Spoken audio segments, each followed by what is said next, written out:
الحمد للہ وکفا والصلاة والسلام علی عبادہ الذین اصطفى اما بعد فاعوذ باللہ السمیع العلیم من الشیطان الرجیم بسم اللہ الرحمن الرحیم۔ رفقائے محترم، آج 11 اکتوبر ہے اور خلافت آدم کے حوالے سے جو سلسلہ درس ہے، اس میں جو پچھلا درس تھا وہ آدم اور الجنہ کے حوالے سے تھا۔ تو بجلی نہیں تھی، ریکارڈنگ نہ ہو سکی، تو اس کے حوالے سے بعض مسائل ہیں، اور اسی طرح ایک اور اہم مسئلہ جو آج کی نشست میں زیر بحث آئے گا وہ یہ ہے کہ عام تأثر یہ ہے مذہبی حوالے سے کہ اللہ تبارک و تعالیٰ نے آدم کو تو تمام چیزوں کے نام بتا دیے، اور ملائکہ جو تھے ان کو کچھ نہیں بتایا، تو پھر ان کا لیا امتحان۔ تو چونکہ ملائکہ کچھ بتایا نہیں گیا تھا اس لیے وہ جواب نہ دے سکے، اور آدم کو بتا دیا گیا تھا اس لیے اس نے ہر چیز کا جواب دے دیا۔ تو آج جو ذہن ہے ہمارا وہ کہتا ہے کہ اللہ تعالیٰ نے پرچہ آؤٹ کر دیا، اللہ تعالیٰ نے پرچہ آؤٹ کر دیا، یعنی آدم کو تو پہلے بتا دیا اور ملائکہ کو نہیں بتایا۔ تو جب ملائکہ کو نہیں بتایا، وہ نہیں بتا سکے تو اس کا قصور کیا؟ اور آدم کو اس نے بتا دیا تھا، تو جب بتا دیا تھا تو اس میں اس کی فضیلت کیا ہوئی؟ اور دوسرے لفظوں میں آج جو ہماری دنیا میں ہمیں شکایت ہے جی پرچہ آؤٹ ہو جاتا ہے، تو کوئی بات نہیں، ایسا تو روز اول سے شروع ہو چکا ہے۔ روز اول سے اللہ تبارک و تعالیٰ نے بھی نعوذ باللہ یہی کیا، تو اللہ کی سنت کو ہم دہرا رہے ہیں، تو اس میں قباحت یا برائی کون سی ہے؟ یہ ہے جو سوال ہمارے سامنے ہے یا سچویشن ہے۔ تو اس کو ہم نے سمجھنا ہے کہ کتاب اللہ کے حوالے سے کیا بات ہے۔ اس ضمن میں صفحہ 7 پر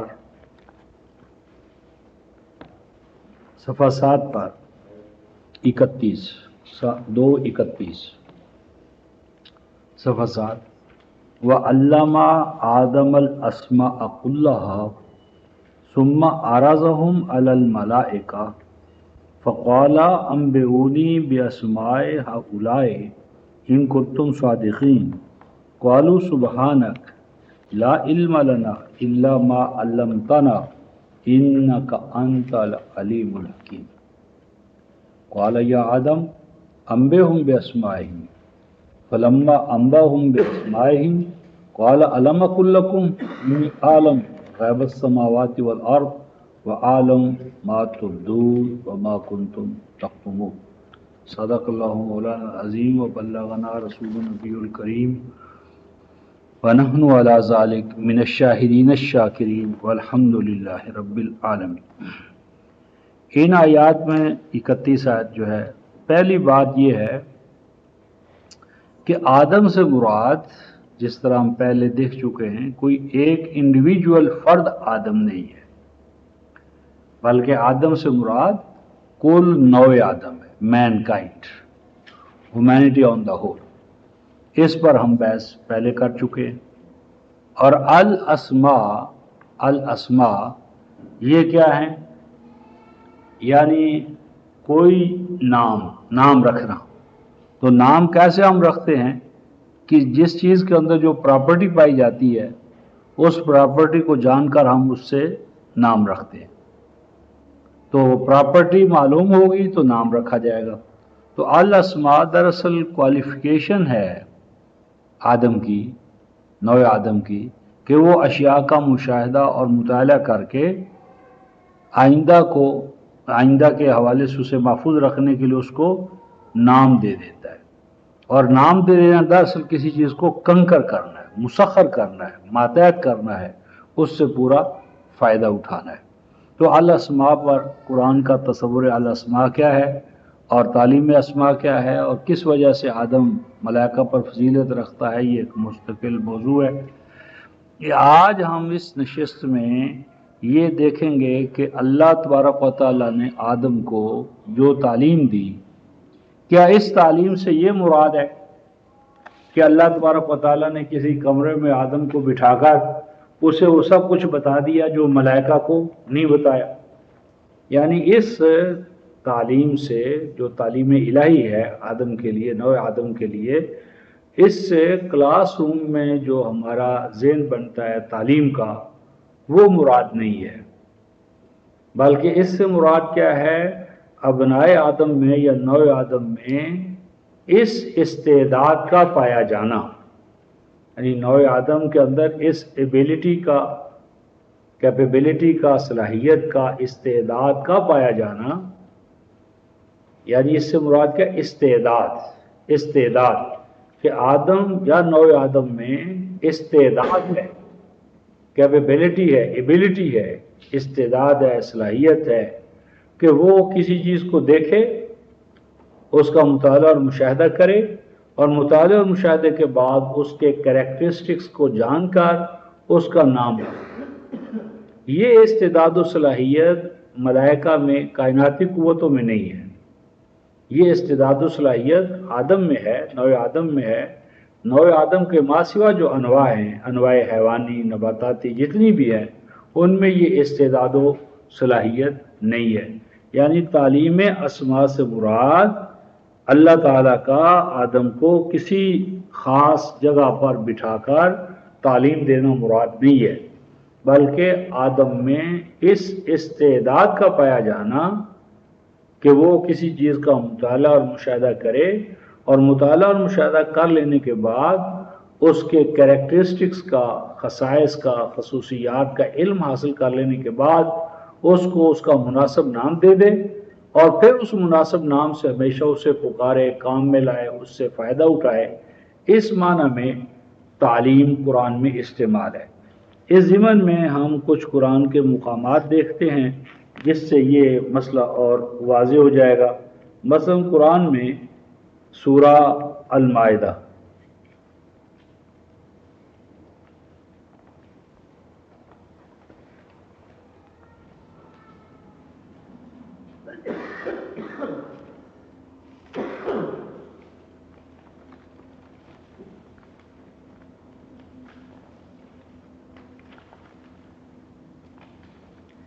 یہ 129 صفحہ ہے، 129 صفحہ. یہ آیت نمبر 4، سورہ المائدہ، آیت نمبر 4، صفحہ 129. یسألونک ماذا احل لہم، یہ آپ سے پوچھتے ہیں یا پوچھیں گے یا ان کا تقاضا ہوگا کہ کیا کیا چیزیں ان کے لیے حلال ہیں، حلال قرار دی گئی ہیں. قل، کہہ دیجئے، احل لکم الطیبات، حلال قرار دے دیے گئے ہیں تمہارے لیے کیا؟ طیبات.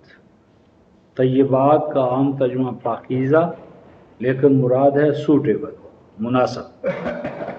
اور آگے ہے وَمَا عَلَّمْتُم مِّنَ الْجَوَارِحِ، اور وہ بھی حلال ہے تمہارے لیے، اور وہ بھی حلال ہے تمہارے لیے، اور وہ بھی حلال تمہارے لیے کہ جو کیا؟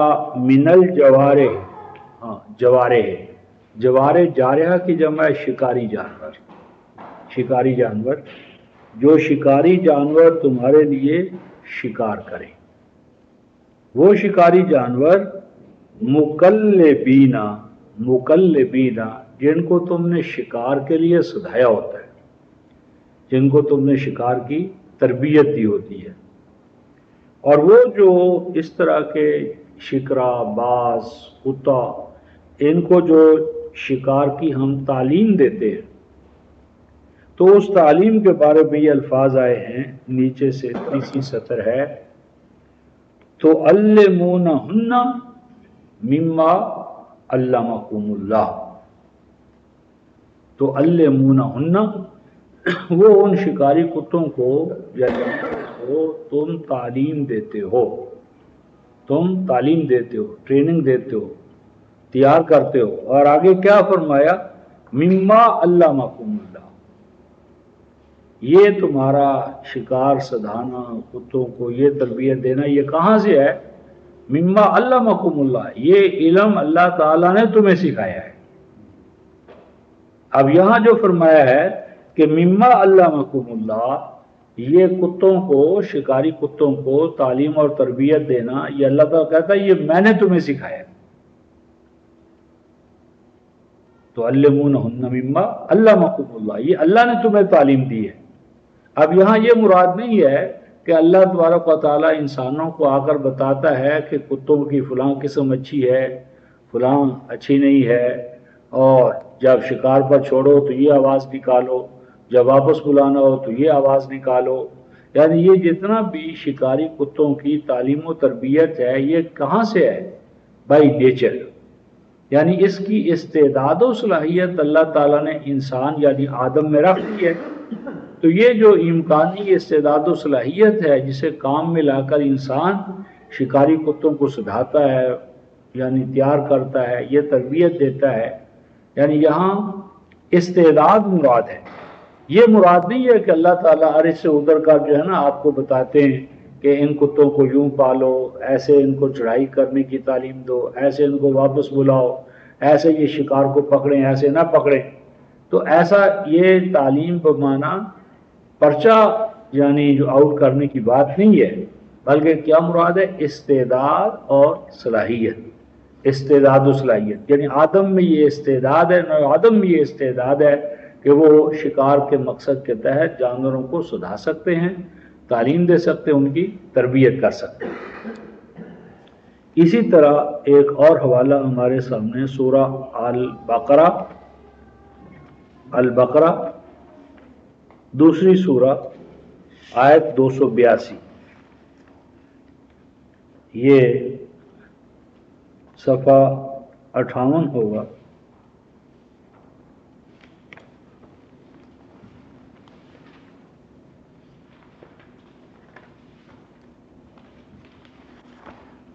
صفحہ 58 نیچے سے 5ویں سطر، یہ 282 آیت، ایک ہی آیت ہے ایک صفحے پر، بلکہ 1.5 صفحہ ہے، ہو سکتا ہے 2 صفحے بن جائیں۔ ایک آیت میں قرض اور اس کے تمام مسائل ایک ہی آیت میں، 2 آیتیں میں۔ یہ صفحہ جو ہے نا 57، اس کے آخر میں شروع ہوتی یا ایھا الذین آمنوا، یا ایھا الذین آمنوا، اور اگلا صفحہ 59 جو ہے نا وہاں پر یہی آیت جا رہی ہے، یہاں رکوع کا نشان ہے، تو یہ ایک ہی آیت ہے۔ یہ سب سے بڑی لمبی آیت ہے قرآن کی، یعنی اگر کوئی پوچھے بھئی یہ بتاؤ اتنا سا تم قرآن پڑھتے پڑھتے گزار بیٹھے، قرآن کی سب سے لمبی سورت کون سی ہے اور سب سے لمبی آیت کون سی ہے؟ تو قرآن کی سب سے لمبی سورت سورہ بقرہ، جس کی 286 آیات ہیں، 2.5 پاروں پر مشتمل ہے، اور سب سے لمبی سورہ کی سب سے لمبی آیت وہ ہے آیت 282، آیت 282 کہ جو پورے 2 صفحوں پر مشتمل ہے، یعنی 257 سے شروع ہوتی ہے، 57 صفحے سے، 57 سے شروع ہوئی، 58 پورا آ گیا، اور 59 کا بھی نصف اس نے لے لیا۔ تو یہ سب سے لمبی سورت اور سب سے لمبی آیت۔ تو یہ جو سب سے لمبی آیت ہے، یہ صفحہ 58 پر ہم نیچے سے 5ویں سطر لے رہے ہیں۔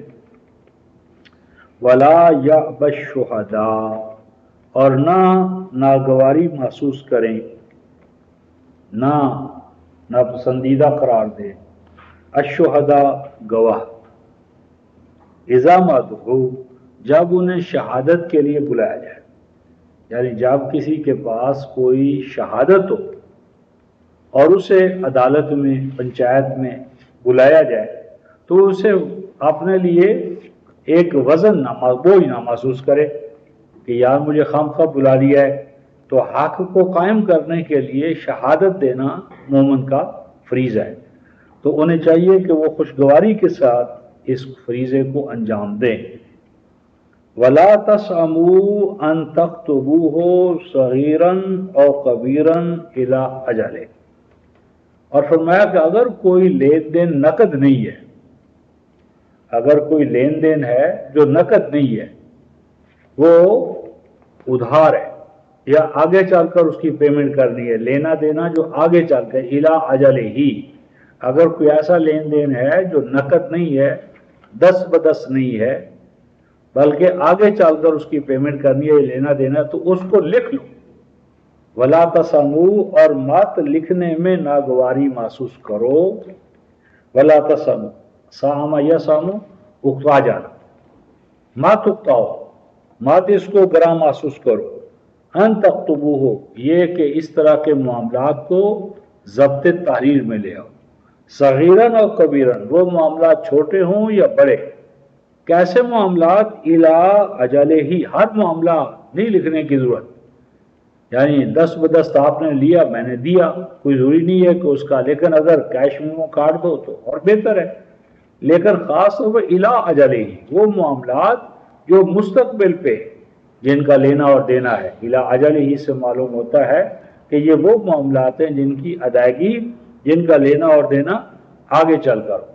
تو جن کا لینا اور دینا آگے چل کر ہو تو ان کے بارے میں کیا فرمایا کہ لکھنے سے اپنے لیے تنگی محسوس نہ کرو۔ ذالکم اقسط عند اللہ، ہاں اذا مدو اور صغیرن اور کبیرن الی اجل، اس کو لکھ لو۔ اور لکھنے کے فوائد، نمبر 1 اقسط عند اللہ، عدل کا یہی تقاضا ہے، عدل اس سے قائم ہوگا۔ اقوم للشہادہ، اور شہادت کے وقت، گواہی کے وقت یہ بہتر طور پر گواہی اس سے ادا ہوگی۔ اور وہ ادنا اللہ ترتابو، اور شک میں پڑنے کی بجائے بہتر ہے کہ یقین کی بنیاد پر معاملات کو قرار دو۔ اگر اس کے برعکس ہو تجارتاً حاضرہ، یعنی دست بدست لین دین ہو، آمنے سامنے دیا اور لیا، تو کوئی بات نہیں کہ اس کو تم نہ لکھو، کوئی لکھنے کی ضرورت نہیں ہے۔ اچھا، اور کاتب کو اور گواہ دونوں کو شہادت کے حوالے سے نقصان نہیں پہنچنا چاہیے۔ اگلا سبب، ولا یضار کاتب ولا شہید، نہ تو نقصان پہنچے کاتب کو اور نہ نقصان پہنچے گواہ کو۔ مراد کیا ہے؟ اس سے یہ مستنبط ہو سکتا ہے کہ اگر آپ نے کسی کو گواہ کے طور پر بلایا ہے تو اب اس کا دن لگا، تو اگر عدالت یا حکومت اس کو کمپنسیشن دے تو یہ کوئی بری بات نہیں ہے۔ پتہ نہیں، ہمارے ہاں یہ ارشاد فرماتے ہیں کہ یہ جو کاتب ہے جس کو ابھی بلایا تھا آپ نے، اب اس کا نقطۂ آغاز صفحہ 58 پر پہلی سطر، پہلی سے، اذا تداینتم بدین الی اجل مسمی، جب لین دین کرو، قرض لو یا دو، اور اس میں ایک طے شدہ مدت ہو، فاکتبوہ، تو اس کو ضبط تحریر میں لاؤ، ضبط تحریر میں لاؤ۔ اور ضبط تحریر میں لانے کا قاعدہ یہ ہے، وَلْيَكْتُبْ بَيْنَكُمْ قَاتِبٌ بِالْعَدْلِ، چاہیے کہ اس تحریر کو تیار کرے کوئی الگ کاتب، تحریر میں کاتب چاہیے کہ وہ اس کو تحریر میں لائے۔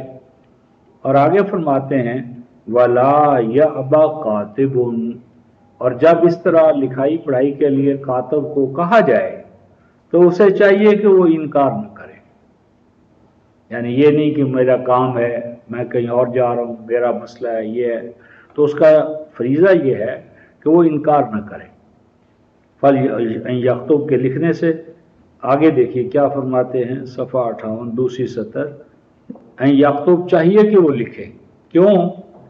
کما علمہ اللہ فلیکتب، اس کو اس لیے یہ کتابت کا فریضہ انجام دینا چاہیے کہ اس کو کتابت کا یہ فن یا فریضہ کس نے سکھایا ہے؟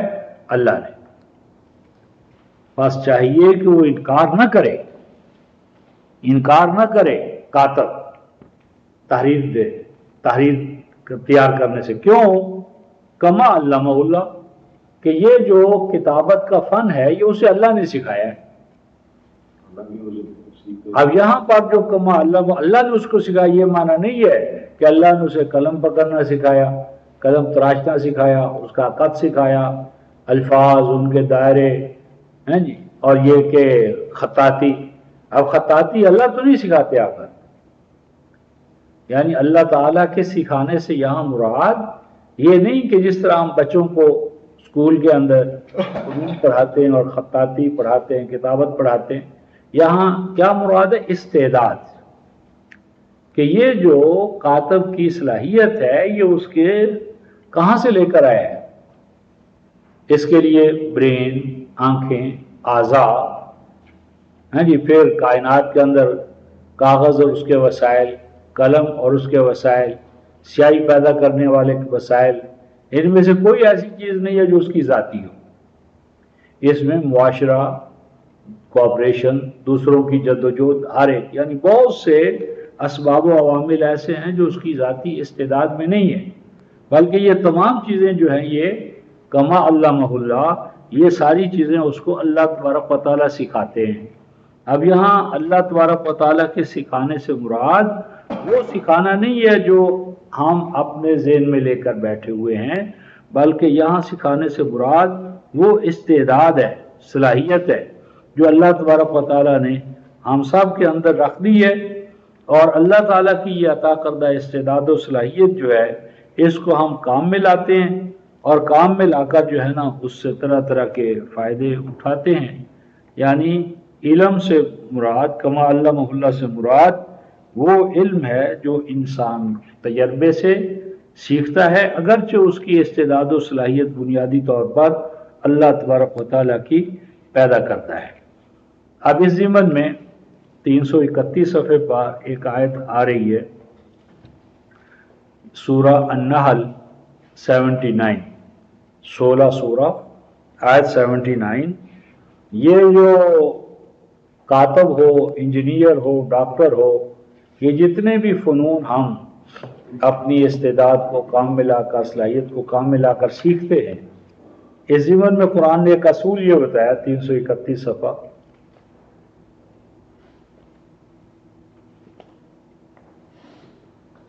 یہ 79 آیت، واللہ اخرجکم، واللہ اخرجکم، اللہ تبارک و تعالی نکالتا ہے تمہیں. اب یہاں اخرج فعل ماضی ہے، لیکن ایسی چیزیں جو اللہ تعالیٰ سنت کے طور پر کرتا ہے وہ فعل ماضی میں آنے کے باوجود اس کا معنی حال ہے. یعنی یہ نہیں کہ اللہ نے ایک دفعہ نکالا تھا، یخرجکم کے معنی میں ہے. اور اللہ تبارک و تعالیٰ نکالتا ہے تمہیں کہاں سے؟ من بطون امہاتکم، تمہاری ماؤں کے پیٹوں سے، تمہاری ماؤں کے پیٹوں سے اللہ تمہیں نکالتے ہیں. اور نکالنے کا حال کیا ہے؟ کس طرح نکالتے ہیں؟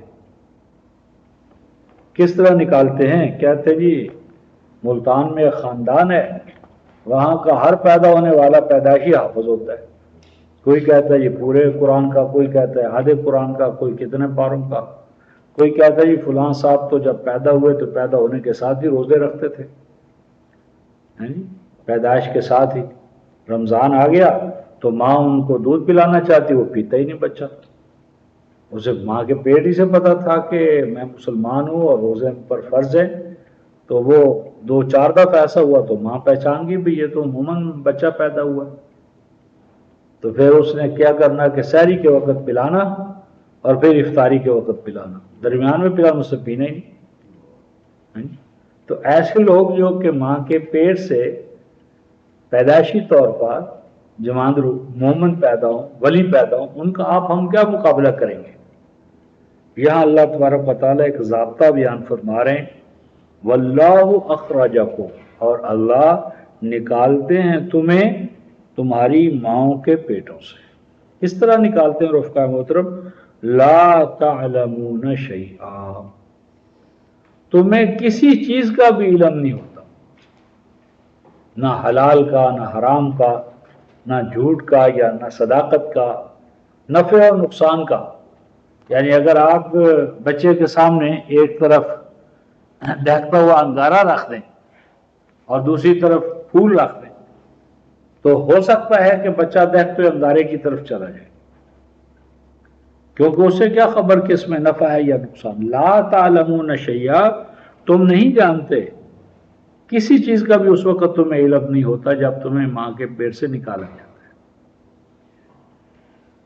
پھر فرماتے ہیں کہ یہ جو ماں کے پیٹ سے اس طرح نکلتے ہیں کہ کوئی علم نہیں ہوتا، تو یہ علم آتا کہاں سے ہے؟ آگے دیکھیں. وَجَعَلَ لَكُمُ السَّمْعَ وَالْأَبْصَارَ وَالْأَفْئِدَةَ لَعَلَّكُمْ تَشْكُرُونَ. فرماتے ہیں اور پھر اللہ تعالیٰ تمہارے لیے قرار دے چکا کیا؟ سننے کی استعداد. سما یہاں استعداد مراد ہے، سننے کی استعداد ہے، کان نہیں کہا. یعنی یوں نہیں فرمایا جعل لکم الاذن والاعین، یہ نہیں فرمایا کہ کان آنکھیں، بلکہ کیا فرمایا سما والابصار. سما کیا ہے؟ کیپیبلٹی، سننے کی استعداد، والابصار دیکھنے کی استعداد، والافئدہ، افئدہ فعدہ، فعدہ کہتے ہیں گوشت کو بھوننا، گوشت کو پکانا، اور افئدہ سے مراد ہے کنسیپچول نالج، ایسا علم جو ویریفائڈ ہو جائے، ویریفائڈ نالج، تجربے اور بعض تجربہ، تجربہ اور بعض تجربہ، اس طرح علم مشاہدے سے، بار بار کے مشاہدے سے ویریفیکیشن کر کے ہم اس کو پکا کرتے ہیں. تو فرماتے ہیں لعلکم تشکرون، یہ سب اس لیے تاکہ تم ان استعدادوں کا بھرپور استعمال کرو اور جس طرح تمہیں کرنا چاہیے ویسے کرو. تو ان چند مقامات سے ایک بنیادی بات جو ہمارے سامنے وہ یہ کہ اللہ تبارک و تعالیٰ کا آدم کو علم دینا اس طرح کا علم نہیں ہے جس طرح کا کہ آپ اور ہم کلاس روم میں کسی کو دیتے یا اس سے لیتے، بلکہ اس علم سے مراد علمی استعداد و صلاحیت ہے جو کسی چیز کے اندر اس کی نیچر میں جو اس کے داخل میں رکھ دی جاتی ہے اور وہ اس علم اور استعداد کو کام میں لا کر آگے بڑھتا ہے. اگلی سٹیج، اس کے بعد اب دوسری سٹیج ہمارے سامنے علم کے حوالے سے آتی ہے جو فضیلت آدم کا باعث ہے. سورہ العلق، اقرا جسے کہتے ہیں عام طور پر 96 سورہ، 716 صفحہ.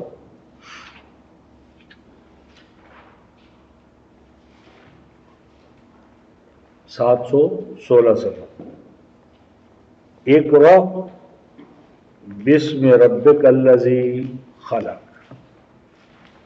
اقرا اس کا معنی ہے ڈکلیئر، ٹو ڈکلیئر، کرائی، کرائی اردو میں کہتے ہیں، انگریزی میں کرائی. یہ کرائی اور اقرا ایک ہی لفظ ہے. کرائی کا معنی ہوتا ہے چیخنا، چلانا، چیخ اور چلا کر کسی چیز کا اعلان عام کر دینا. اقرا اعلان عام کرو. بسم ربک، اپنے رب کے نام کا، یعنی اپنے رب کے نام کا ڈکلریشن، مراد ہے ربوبیت عالمینی. ربوبیت عالمینی کو عام کرو، اعلان عام کرو، اور اس کی ربوبیت الذی خلق، جو خالق ہے، یعنی خالق نے جو نظام ربوبیت تمہیں عطا کرنا ہے یا کیا ہے اس کا اعلان عام کرو.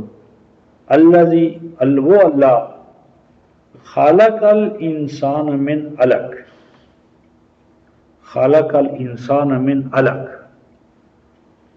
کیا معنی ہوا؟ پھٹکی سے بنایا، پھٹکی سے بنایا، کیا معنی؟ خون کی پھٹکی سے، خون کی پھٹکی سے بنایا. کوئی چیز ہاں، اور بعضوں نے کرتے ہیں اور بعضوں نے الگ کا ترجمہ کیا جونک، کہ اللہ تعالیٰ نے انسان کو جونک سے بنایا. تو اصل یہ ہے کہ اعلیٰ کا یا علق کو الکن، ایک کا دوسرے کے ساتھ تعلقات کو قائم کرنا، ریلیشن شپ. یعنی انسان جو ہے نا وہ سوشل اینیمل ہے.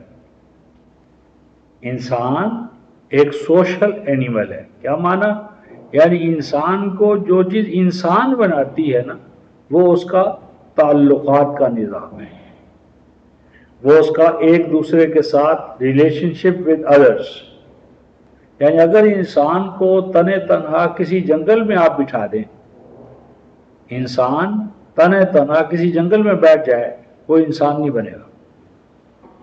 یعنی اگر ایسا ہو کہ انسان کو دودھ بچپن میں ماں سے الگ کر دیا جائے اور اس کو ہرنیوں کا مسل دودھ پلا دیا جائے تو انسان کے پاس زبان نہیں ہوگی، انسان کے پاس زبان نہیں ہوگی اور زبان کے ایکسپریشن کا اظہار نہیں ہوگا.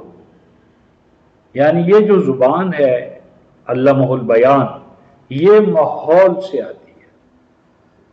تو ہم ترجمہ کرتے ہیں خلق الانسان من علق، کہ اللہ تعالیٰ نے انسان کو خلق کیا ہے اور اس کی نیچر یہ ہے، اس کی نیچر کیا ہے؟ من علق، کہ جو انسان کو جو چیز انسان بناتی ہے وہ کیا ہے؟ دوسرے ابنائے آدم کے ساتھ انسان کا ریلیشن شپ، انسان کا تعلق، انسان کا جوڑ. یعنی اگر انسان جڑا ہوا نہ ہو، جوڑ کی اس میں استعداد نہ ہو، جڑ کر رہنے کی اس میں استعداد نہ ہوتی تو انسان نہ بنے. تو انسان کو جو چیز انسان بناتی ہے وہ تعلقات، ریلیشن شپ. جس طرح میں نے عرض کیا کہ انسان ایک سوشل اینیمل ہے.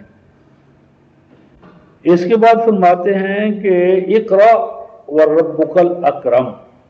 یہاں 2 دفعہ اقرا آ رہا ہے رفقا محترم. پہلے اقرا بسم ربک الذی خلق، اور دوسرا آ رہا ہے اقرا وربک الاکرم. اقرا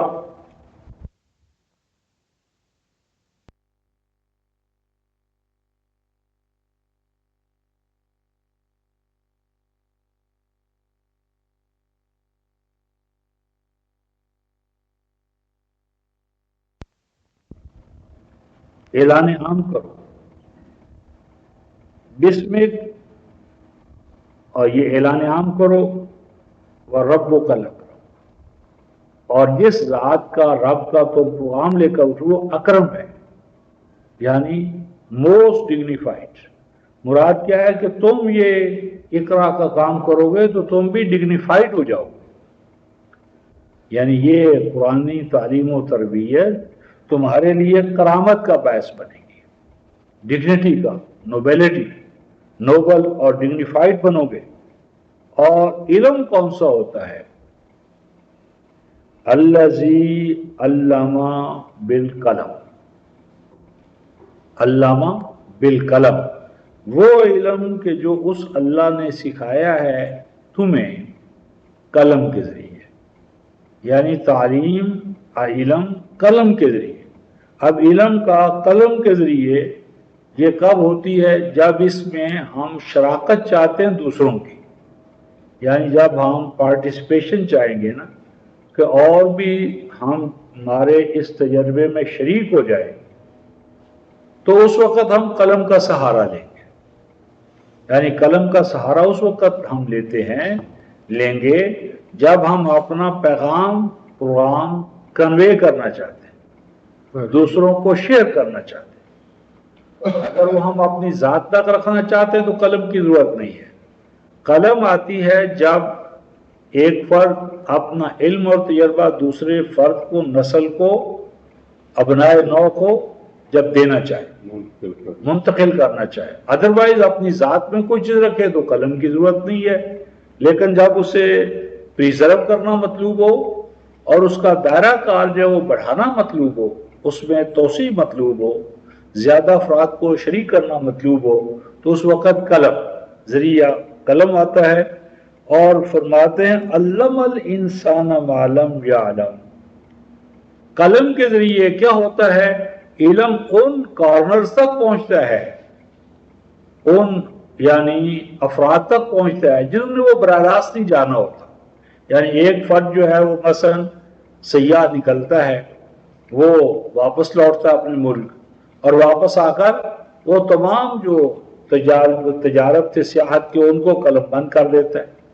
اب وہ آنے والی نسل ان تجربوں سے جو ایک فرد نے کیے ہوتے ہیں، مارنا، دھاڑنا، تکلیف، ابلہ پائی، تو اب اس کے تجربے سے وہ سیکھ جاتے ہیں، اور اس طرح نسل در نسل علم کا افق بھی بلند ہوتا ہے اور سطح بھی بلند ہوتی ہے۔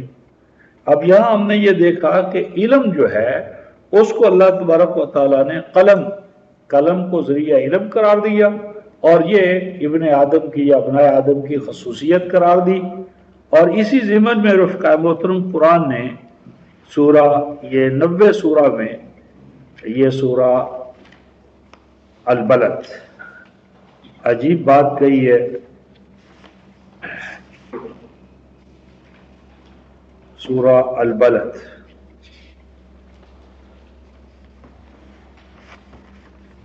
یہ 713 صفحہ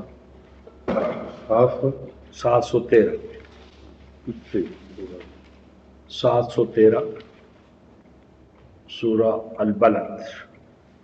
لا اقسم بہذا البلد، ہم گواہ کے طور پر پیش کرتے ہیں اس شہر، مراد مکہ مکرمہ، مکہ مکرمہ۔ اور مکہ مکرمہ کی گواہی سے کیا مراد ہے؟ حضرت ابراہیم، حضرت اسماعیل، حضرت ابراہیم اور حضرت اسماعیل۔ اور آگے فرمایا وَأَنْتَ حِلٌّ بِهَذَا الْبَلَدِ، اور ہم یہ بھی جانتے ہیں کہ آپ اس شہر میں ہل ہو چکے ہیں۔ ہل کیا ترجمہ کی ہے؟ وَأَنْتَ حِلٌّ بِهَذَا الْبَلَدِ، تم اسی شہر میں رہتے ہو۔ اصل میں ہل کہتے ہیں ایسے شخص کو کہ جس سے ریاست تحفظ کی ضمانت اٹھا لے، یعنی ایسا شخص کہ جس کے بارے میں ریاست اعلان کر دے کہ فلاں آدمی جہاں پایا جائے، پکڑا جائے، مار دیا جائے، ریاست کوئی اس کا قاتل سے مواخذہ نہیں کرے گی۔ ایسے شخص کو کہتے ہیں ہل۔ ہل کا معنی ہوتا ہے مباح الدم، مباح الدم، کہ جس کا خون بہانا ہر فرد کے لیے جائز ہے، یعنی یہ کریمنل۔ یعنی رسول کے بارے فرمایا جا رہا ہے کہ ہم جانتے ہیں کہ اس شہر میں آپ کی حیثیت کیا ہو گئی ہے، وَأَنْتَ حِلٌّ بِهَذَا الْبَلَدِ، کہ اس بلد کے اندر جو دارالامن ہے، بیت الامین ہے، اس امن والے گھر کے اندر آپ کے لیے امن نہیں رہا، ہمیں علم ہے۔ تو فرماتے ہیں کوئی بات نہیں، دیکھو تو صحیح، ووالد وما ولد، فرمایا یہ ایک جدوجہد ہے نا جس میں سے آپ گزر رہے ہیں۔ تو فرمایا جا رہا ہے جدوجہد سے گھبرانے کی کون سی بات؟ ووالد، فرمایا کہ ایک باپ کو دیکھو، ایک باپ جس نے ایک چھوٹا سا کنبہ آباد کرنا ہوتا ہے، پالنا ہوتا ہے، وہ کیا جدوجہد کرتا ہے؟ اور جو اولین و آخرین کا امام بنا کر، روحانی باپ بنا کر بھیجا گیا ہے، اس کی جدوجہد کا کیا ٹھکانہ؟ یعنی ایک خاندان، ایک کنبہ، اس کو پالنے کے لیے کتنی جدوجہد ہے؟ ایک میاں بیوی، 2-3 بچے، باپ کتنی جدوجہد کرتا ہے؟ تو جس رسول کو اولین و آخرین کا باپ بنا کر بھیجا گیا، روحانی باپ، اس کی جدوجہد کتنی گنا زیادہ ہوگی۔ اور مجرد باپ کو دیکھ لو، اور باپ ابراہیم کو دیکھ لو، نوح کو دیکھ لو، یعنی جن باپوں کو قرآن بلد کے ساتھ ذکر کر رہا ہے، وہ والد، فرمایا باپ بننا آسان ہے؟ باپ کتنی جدوجہد کے بعد باپ بننا، پھر اس کو برقرار رکھنا، وما ولد، اور فرمایا کہ بچہ، کیا بچہ آسانی سے پیدا ہو جاتا ہے؟ اور آسانی سے وہ نشو و نما پا کر عنوان شواب کو پہنچتا ہے؟ یعنی باپ بننے میں کتنے کٹھن مراحل ہیں، اور مولود کس طرح بائی سٹیجز اپنے کمال کو پہنچتا ہے۔ اور فرماتے ہیں لَقَدْ خَلَقْنَا الْإِنسَانَ فِي قَبَدٍ، لَقَدْ خَلَقْنَا الْإِنسَانَ فِي قَبَدٍ، بلا شبہ پیدا کیا ہے ہم نے انسان کو، کس انداز میں پیدا کیا ہے؟ فی قبد، یعنی بے پناہ جدوجہد اور محنت۔ یعنی انسان کو جو چیز انسان بناتی ہے وہ محنت ہے، اور جو فرد اور ادارہ محنت سے منہ موڑنا چاہتا ہے وہ کبھی انسان نہیں بن سکتا۔ جس ادارے میں محنت کش کا مقام نہیں ہے، محنت کا مقام نہیں ہے، وہ الہی سنت سے ہٹا ہوا ہے۔ لَقَدْ خَلَقْنَا الْإِنسَانَ فِي قَبَدٍ قبض یقبض یعنی جس سے ہم کہتے ہیں خون پسینہ ایک کر دینا، جگر پاش محنت، یعنی دل دماغ ہر چیز جو ہے وہ تو لَقَدْ خَلَقْنَا الْإِنسَانَ فِي قَبَدٍ کہ ہم نے انسان کو جگر پاش مشقتوں کے حوالے سے، یعنی محنت انسان کا مزاج ہے، اساس ہے۔ اگر محنت نہیں ہوگی تو انسان نہیں بنے گا۔ آج آپ درمیان سے محنت کو ہٹا دیں تو انسان کہاں کھڑا ہوگا؟ جتنی بھی تہذیب ہے، تعلیم ہے، تربیت ہے، یہ محنت کا فیضان ہے۔ محنت کو چھوڑو، انسان پھر غاروں سے اور اس سے بھی پچھلی زندگی میں چلا جائے گا۔ فرماتے ہیں اَيَحْسَبُ أَن لَّن يَقْدِرَ عَلَيْهِ أَحَدٌ، فرمایا کہ انسان یہ کیوں نہیں جاننے کی کوشش کرتا کہ کیا وہ اپنی مرضی سے اس دنیا میں آیا، اپنی مرضی سے چلا جائے گا؟ کہ کیا انسان کے اوپر کوئی کنٹرولنگ پاور نہیں ہے؟ کیا خالق و مالک نے اسے پیدا کر کے شترے مار کی طرح چھوڑ دی ہے؟ نہیں۔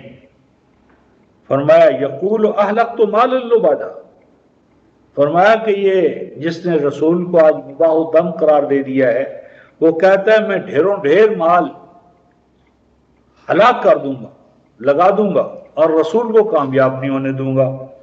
تو اب قرآن کہتا ہے ایحسب ان لم یرہ احد، کیا وہ گمان کرتا ہے کہ اس کے پیچھے کوئی اللہ کی طاقت نہیں ہے جو اس کے برے اعمال کو دیکھ رہی ہے اور اس کا مواخذہ کرے، محاسبہ کرے؟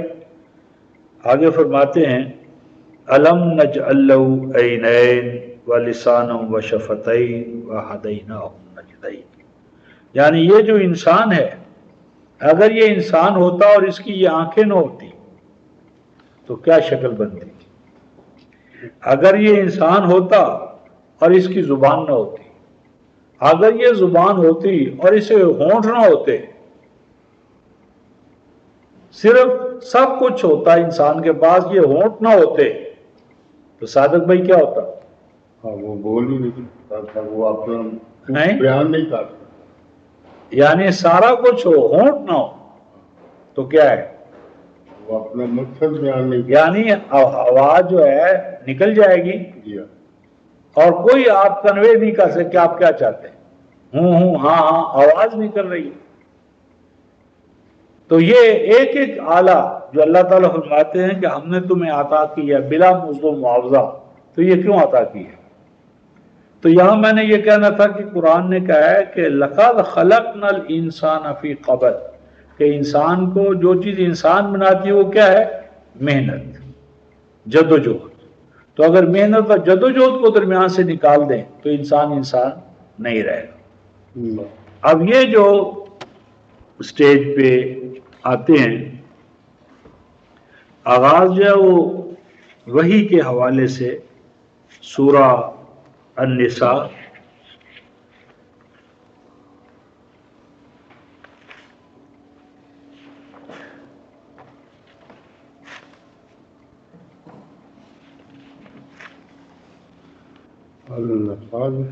النساء، سورہ النساء چوتھی سورہ، اس کی آیت 115 کے قریب ہوگی۔ یہ صفحہ ہے 116، صفحہ 116 اور 113 آیت ہے، 113۔ وَأَنزَلَ اللَّهُ عَلَيْكَ الْكِتَابَ وَالْحِكْمَةَ وَعَلَّمَكَ مَا لَمْ تَكُنْ تَعْلَمُ وَكَانَ فَضْلُ اللَّهِ عَلَيْكَ عَظِيمًا۔ اللہ وہی تو ہے کہ جس نے آپ کے اوپر اتارا کیا الکتاب دستور حیات، کتاب دستور حیات، احکام کا، اقدار کا مجموعہ اقدار، والحکمہ، اور اللہ وہ ہے کہ جس نے آپ کو کتاب کے ساتھ ساتھ حکمت، وائی آف اٹ، دستور حیات اور دستور حیات کی وائی آف اٹ۔ اس کے بعد فرماتے ہیں وَعَلَّمَكَ مَا لَمْ تَكُنْ تَعْلَمُ، اور اللہ تعالیٰ نے تجھے تعلیم دی، مَا لَمْ تَكُنْ تَعْلَمُ، وہ تعلیم دی کہ جو آپ اپنے طور پر جس کا علم حاصل نہیں کر سکتے تھے۔ یہ جو علم ہے مَا لَمْ تَكُنْ تَعْلَمُ، جو آپ اپنی استعداد و صلاحیت سے نہیں جان سکتے تھے، یہ دراصل وحی کا علم ہے۔ یعنی یہ وہ وحی ہے، وہ علم ہے کہ جہاں پر عقلی استعداد و صلاحیت اپنے دائرہ کار کے حوالے سے اختتام کو پہنچتی ہے، تو وہاں سے اس استعداد نبوت کا وحی کا آغاز ہوتا ہے۔ وَقَانَ فَضْلُ اللَّهِ عَلَيْكَ عَظِيمًا، اور یہ جو اللہ تعالیٰ کا بار بنائے وحی علم عطا کرنا ہے، یہ سب سے بڑی ورچو یا فضیلت ہے، اور یہ نبی پاک صلی اللہ علیہ وسلم کو تو براہ راست ہے، اور آپ کے توسط سے پھر یہ امت کو، مجھے اور آپ کو، ہم سب کو ہے۔ مثلا سورہ البقرہ آیت 155،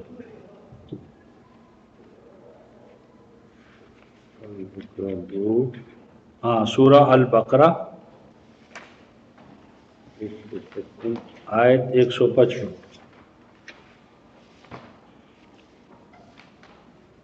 یہاں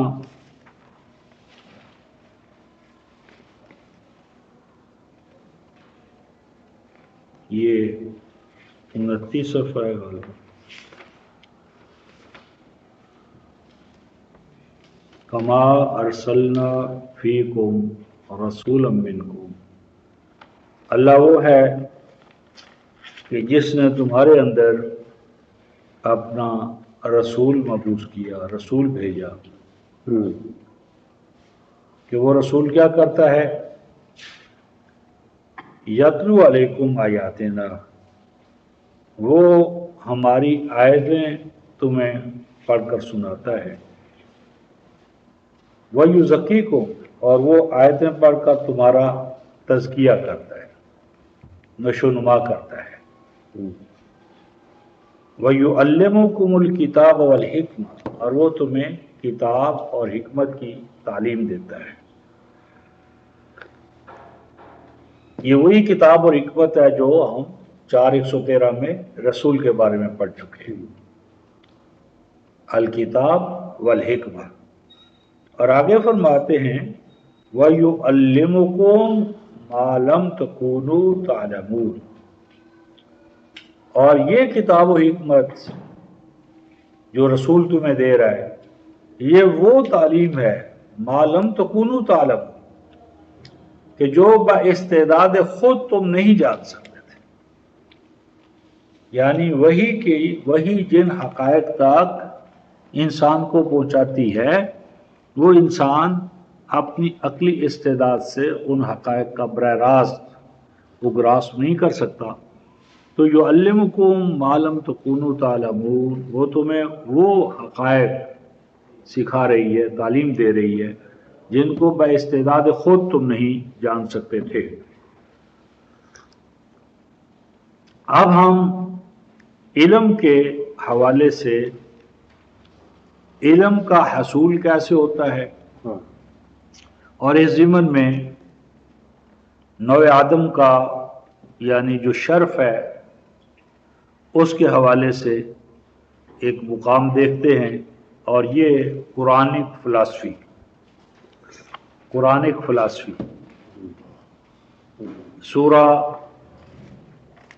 بنی اسرائیل 17ویں سورہ اور آیت نمبر 36۔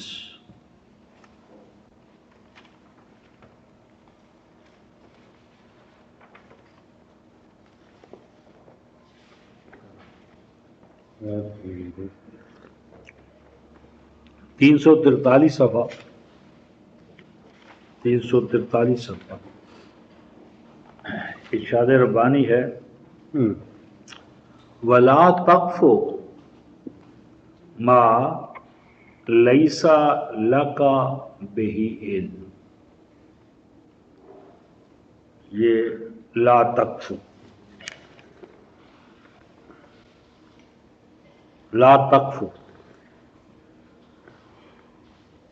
یہ جو رفقائم لا تقف فے پر جو پیش ہے نا، اس کا جو روٹ ہے وہ ہے کاف فا الف، کفا۔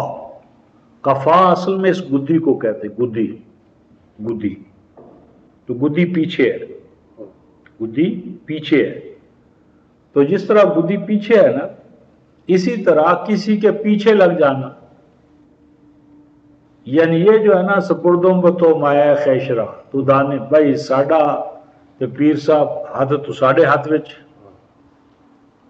ساڈی تو ساڈے تک تو ساڈی اللہ تک، سانو کی پتہ کی ہے تے کی نہیں۔ تو آج اسے کہتے ہیں بلائنڈ فیتھ، اندھا عقیدہ، اندھا عقیدہ، بس جو حضرت نے کہہ دیا بس ٹھیک ہے، ہمیں غور و خوض کرنے کی کیا ضرورت ہے؟ غور و خوض کریں گے پیر صاحب، ہم کیوں کریں؟ تو جب پیروں کو ایسے اندھے مرید مل گئے تو انہیں ہمیں بھی کیا کرنے کی ضرورت، کھاؤ پیو عیش کرو، تو جی پہ آتے بندہ گیا، ہاں بندہ گیا۔ اور ویسے بھی یہ بات ویسے بھی صحیح ہے کہ جب آدمی سوچنا شروع کر دے تو پھر وہ کیسے رہے گا، سوچی پیا تو بندہ گیا۔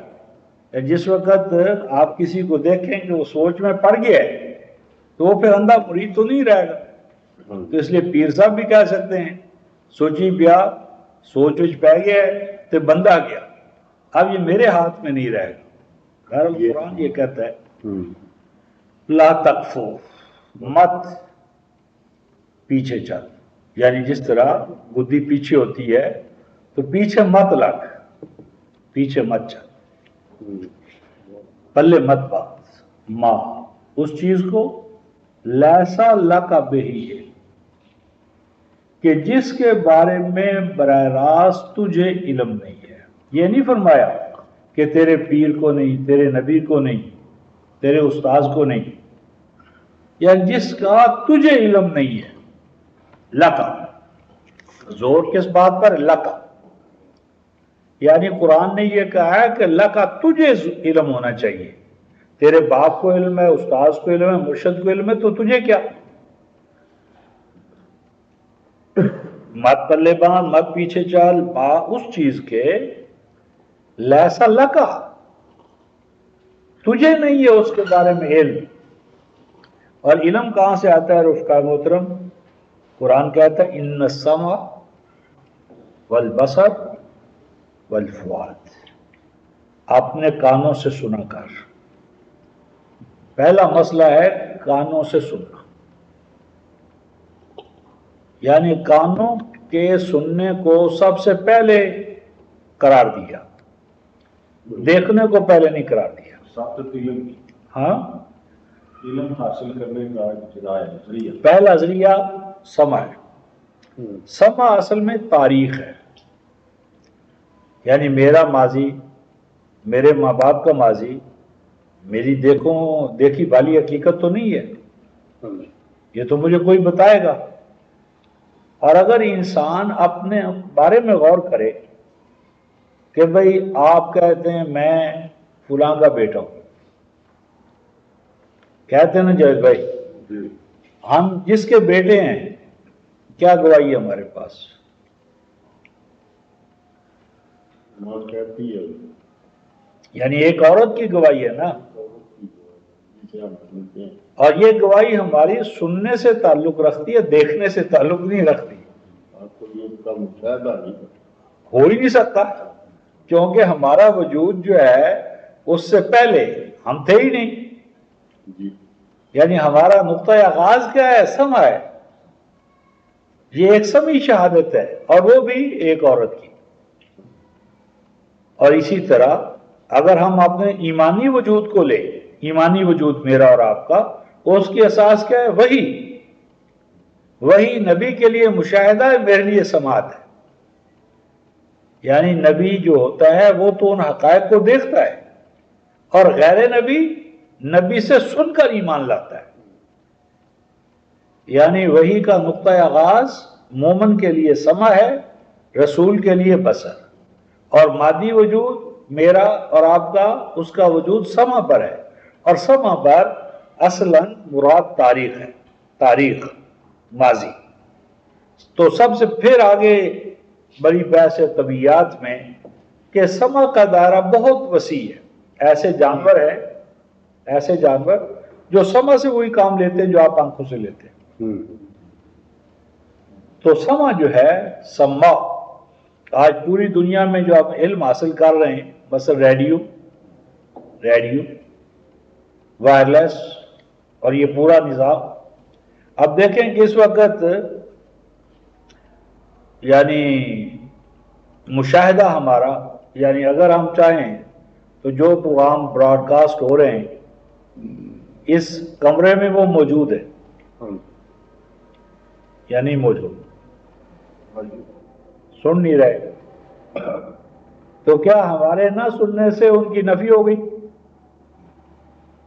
نہیں،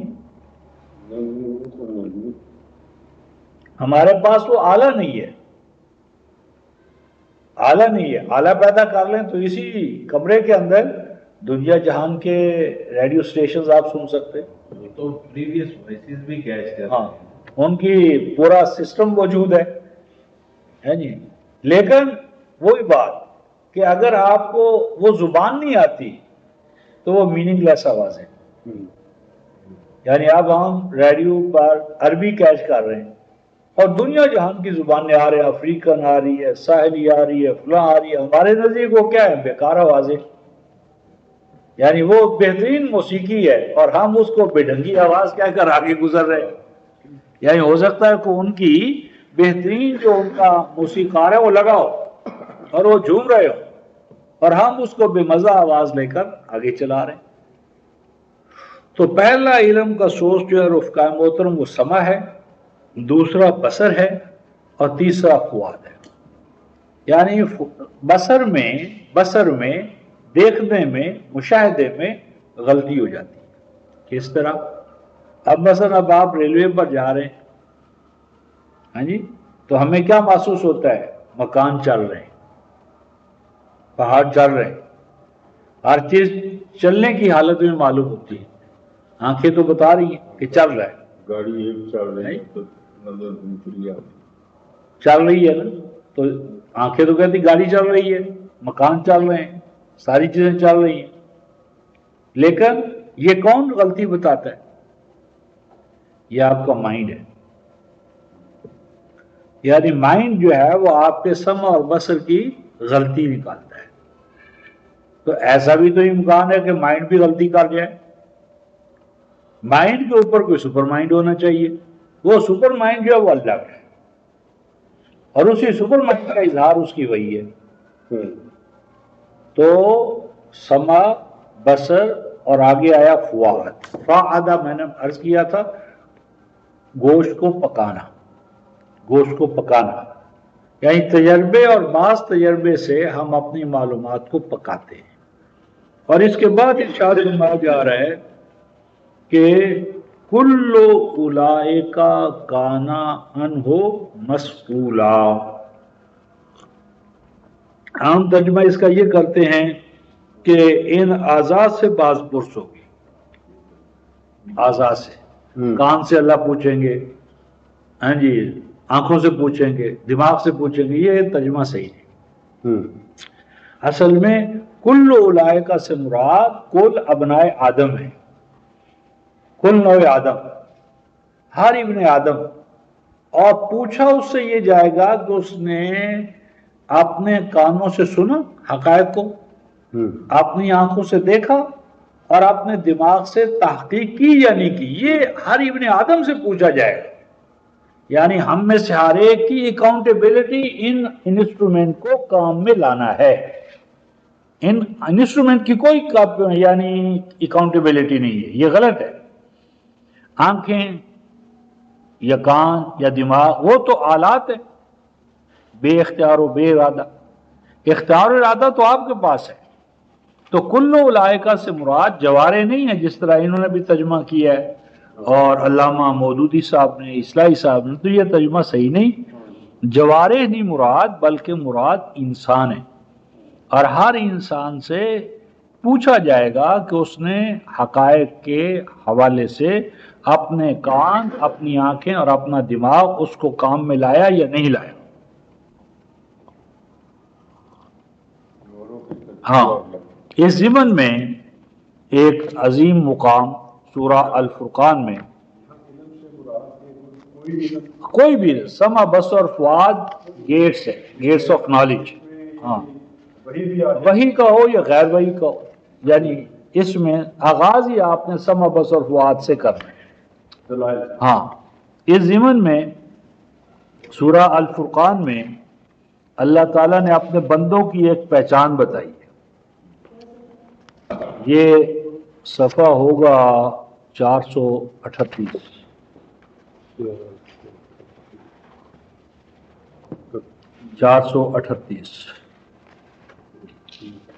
438 پہلی سطر ہے. یہ بیان آیت 63 سے عباد الرحمن کا شروع ہو چکا ہے. یہ 437 صفحے پر پہلی سطر میں ہے وعباد الرحمن. 437 صفحے پر پچھلا صفحہ 437 پر پہلی سطر وعباد الرحمن، اللہ والے. اللہ والوں کی اللہ نے خود پہچان بتائی ہے. میرے بندے کون ہیں؟ وعباد الرحمن. اللہ اپنے بندوں کی پہچان بتا رہا ہے، اللہ والے. اب ایک اللہ والے تو ہمارے ہاں سمع بصر اور فؤاد سے معروم، چشم بندو، آنکھیں بند، دماغ بند، کان بند، گوشت بندو، چشم بندو، لب بند، یہ سب بند. اور ایک اللہ نے اپنے بندوں کی پہچان بتائی. تو صفحہ 438 پہلی سطر. لطف یہ ہے رفقائے محترم 73، یعنی اللہ تعالیٰ نے قرآن میں پہلے ہی دعویٰ کیا ہے ذالک الکتاب لا ریب، یعنی قرآن کتاب لا ریب ہے. کوئی ریب والی بات قرآن میں نہیں ہے. یہ قرآن کا دعویٰ ہے، اللہ کا دعویٰ ہے کہ میری کتاب ہر طرح کے شک و شبہ سے بالا ہے.